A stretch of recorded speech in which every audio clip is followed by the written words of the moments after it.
Ito kabayan, Lexus pala yung ginagawa na naman natin kabayan. So, tingnan mo kabayan. So, kailangan tanggalin natin yung palitay na kuha nito. Yung sunroof na salamin. Tapos may bago, yun ang bago.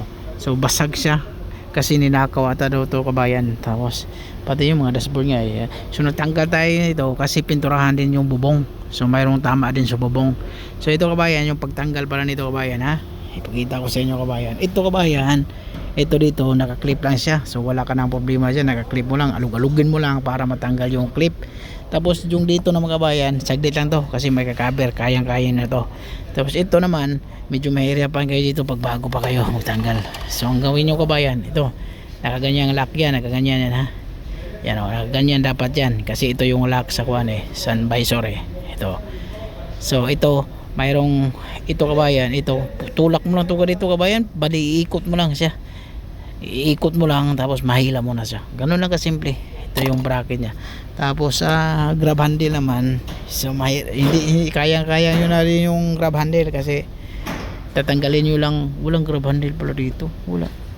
So tatlo lang yung grab dito, yung sa passenger, sa driver side wala. So pagtanggal naman may cover doon sa grab handle, cover, makita mo yung cover, tapos tatanggal mo yung bakal. Ito yun. So tulad nito kabayan so ito yan ipakita ko sa inyo yan tapos ito ang gawin nyo dito yan, tusukin nyo lang to dito para maipit to. Kahit maiwan to walang problema kung maiwan tong bakal kasi pwede mo tanggalin yung bakal na yan. Huwag ano nga yan, okay lang yan kabayan, saglit lang to siya tanggalin.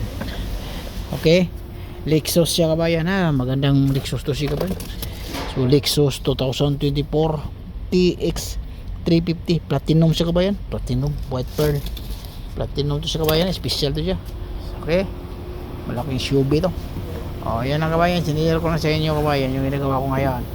Kayo tanggal na yan, tanggal na to, tanggal na yan. Tapos saka natin linisan yung yung kuha na yan, yung salamin na yan, linisan natin, tanggalin natin yung dapat tanggalin.